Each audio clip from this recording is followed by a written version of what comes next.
रायगढ़ जिले के धर्मजयगढ़ विकासखंड के पुरुंगा गांव में प्रस्तावित कोयला खदान की जन सुनवाई के विरोध में चारगांव, पुरुंगा, समरसिंगा, तेंदुमुड़ी और कोकेदार के सैकड़ों ग्रामीण कलेक्टर कार्यालय पहुंचे।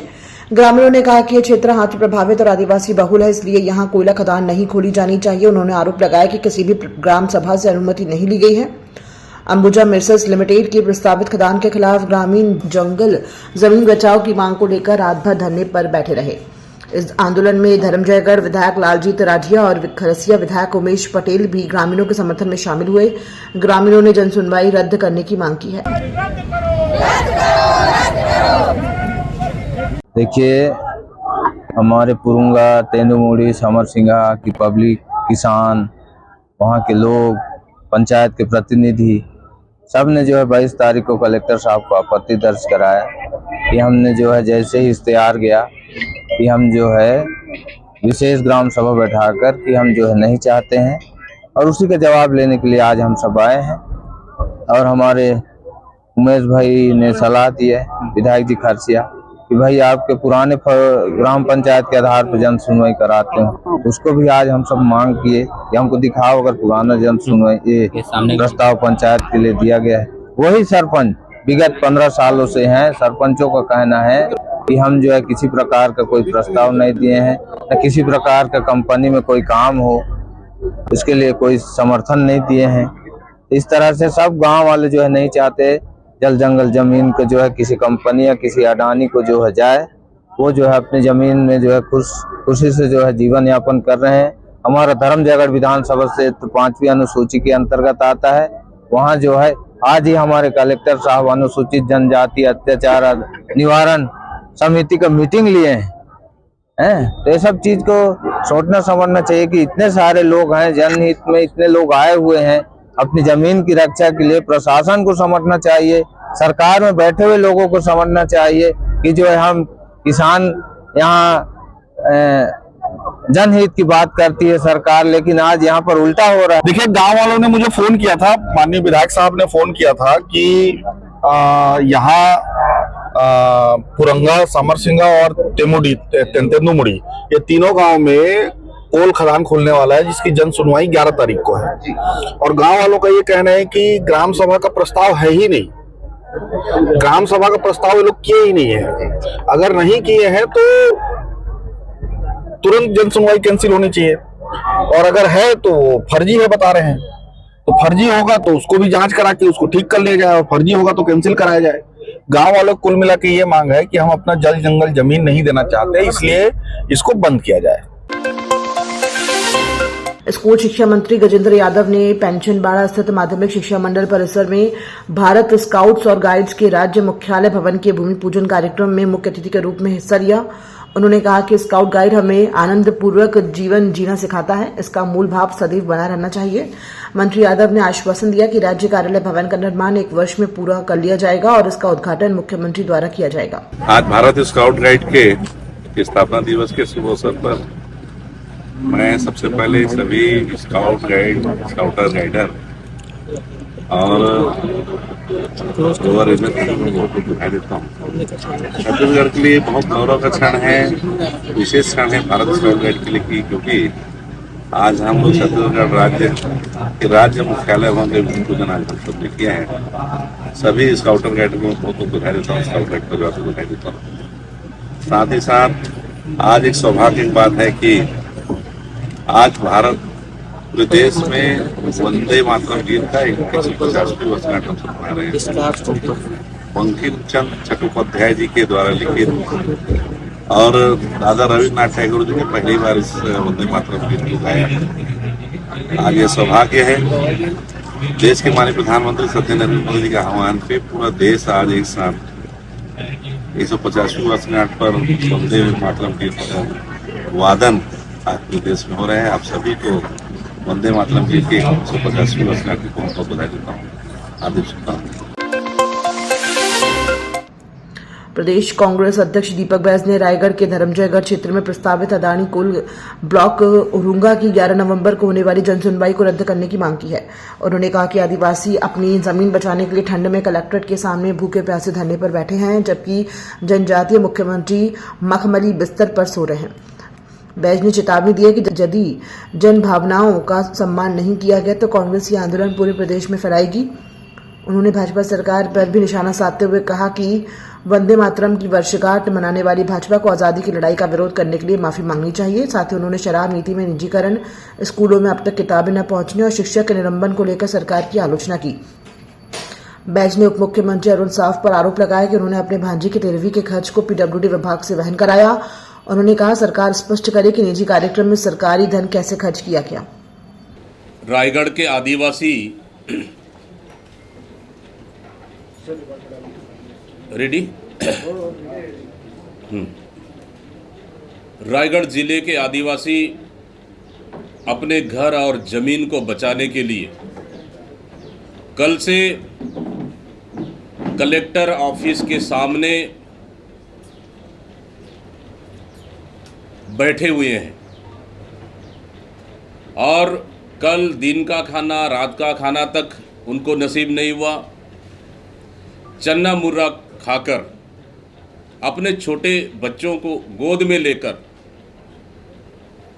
रात भर कलेक्ट्रेट के सामने बैठे थे और वही कलेक्ट्रेट के सामने सड़क पर सोकर उन्होंने धरना प्रदर्शन कर रहे हैं।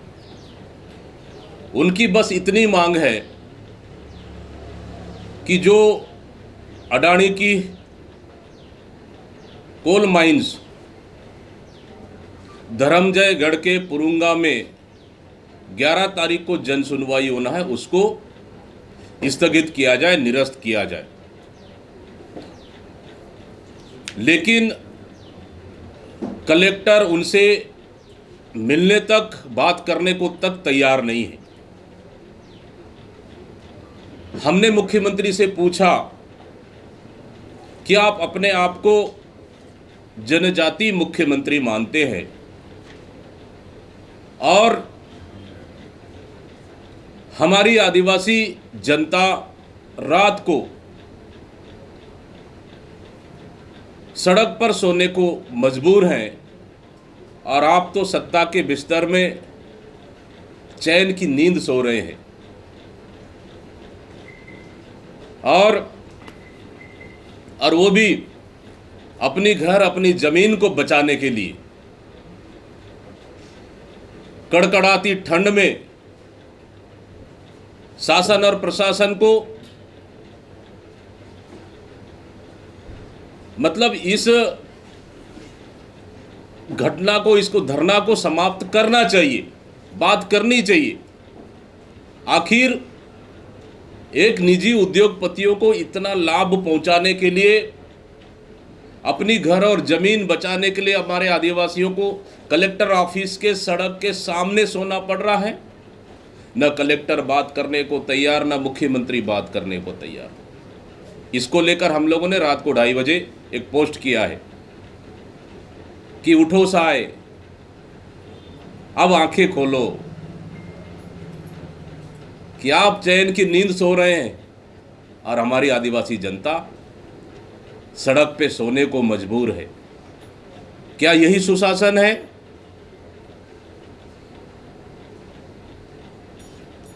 क्या यही सरकार है?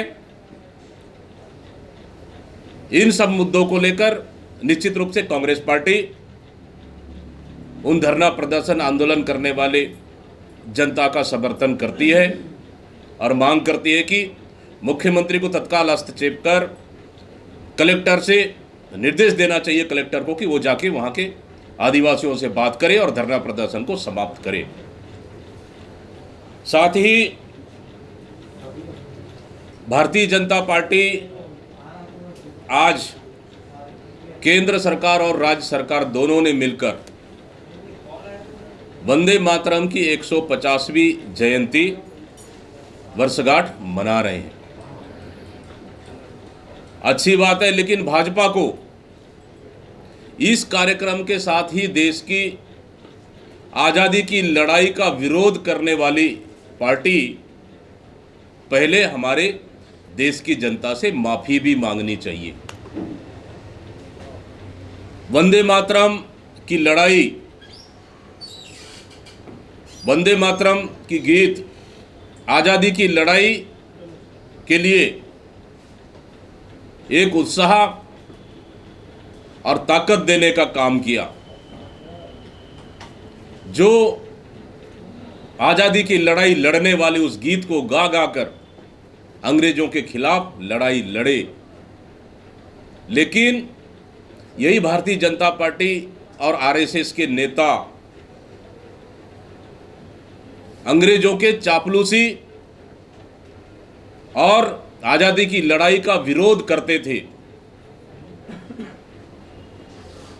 और उनके खिलाफ कार्रवाई में उन्होंने अंग्रेजों से माफी मांगी।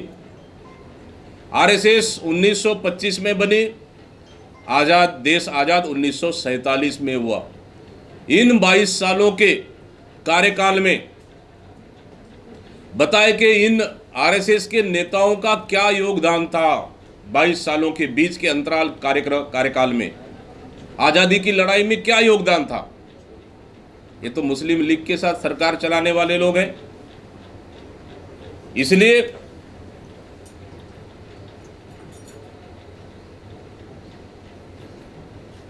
ये अंग्रेजों की लड़ाई का साथ देने वाले किस नैतिकता के साथ वंदे मातरम की वर्षगांठ मना रहे हैं। राजधानी रायपुर में मानवता को शर्मसार करने वाला मामला सामने आया है। सबसे बड़े शासकीय मेकाहारा अस्पताल की इमरजेंसी गेट के पास एक नवजात का शव पॉलिथीन में लिपटा हुआ मिला। बताया जा रहा है कि किसी अज्ञात व्यक्ति ने शव को वहां फेंक कर फरार हो गया। सुबह सफाई कर्मी की नजर पॉलिथीन पर पड़ी तो उसने शोर मचाया, जिसके बाद अस्पताल में हड़कंप मच गया। सूचना पर मौदहापारा थाना पुलिस मौके पर पहुंची और शव को मरचुरी भिजवाया। पुलिस मामले की गहन जांच कर रही है।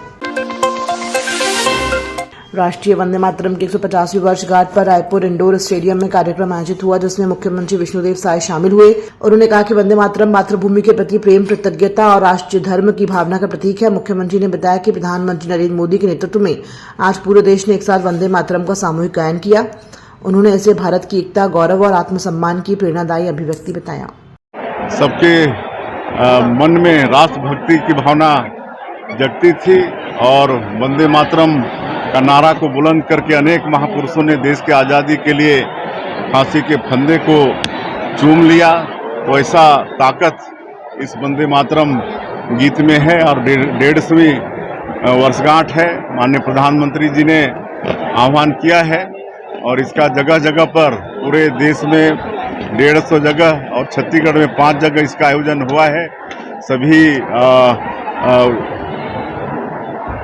मतलब ऑफिसेस में, सभी स्कूल, यूनिवर्सिटी, कॉलेज, सभी जगह वंदे मातरम का गायन होगा और ये महोत्सव साल भर तक चलने वाला है। आज यहाँ हम लोग हमारे प्रदेश अध्यक्ष की उपस्थिति, हमारे मंत्री श्री ओपी चौधरी जी, श्री श्यामबारी जायसवाल जी, हमारे विधायकगण, यहाँ के महापौर और संगठन के हमारे सभी लोग और स्काउट गाइड के 6000 बच्चों की उपस्थिति में यहाँ पर सामूहिक वंदे मातरम गायन संपन्न हुआ है। हम पूरे छत्तीसगढ़ वासियों को 150वीं वंदे मातरम गीत के वर्षगांठ की बहुत बहुत बधाई, शुभकामना देते हैं।